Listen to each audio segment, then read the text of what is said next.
বন্ধুরা, কালকে আমি একটু বেনারসে গিয়েছিলাম, সেখানটা একটু পুজো আশ্রা করে দিলাম। কালকে শ্রাবণের যেহেতু শেষ দিন ছিল, তাই ভাবলাম ওখানটায় একটু পুজো দিয়ে আসি। তো পুজো দিতে গেলাম এবং হনুমান মন্দিরেও পুজো দিলাম।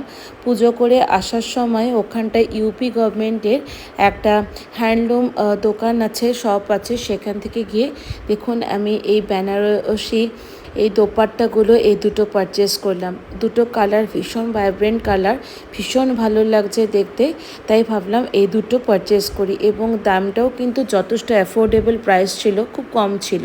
তার সাথে এই 3টে ধূপস্টিকও কিনলাম এবং তার সাথে একটা এরকম দেখুন খুব সুন্দর পাউচ করে এরকমভাবে দোকান থেকে দিচ্ছে। একটা সুন্দর পাউচ করে আমার একটা ছোট্ট গণ্য মহারাজকে কিনলাম। একটা কিনলাম একটা হনুমান ঠাকুর কিনলাম। হনুমান ঠাকুর আমার বাড়িতে ছিল, তাও ভাবলাম একটা বেশ পেতলের বড়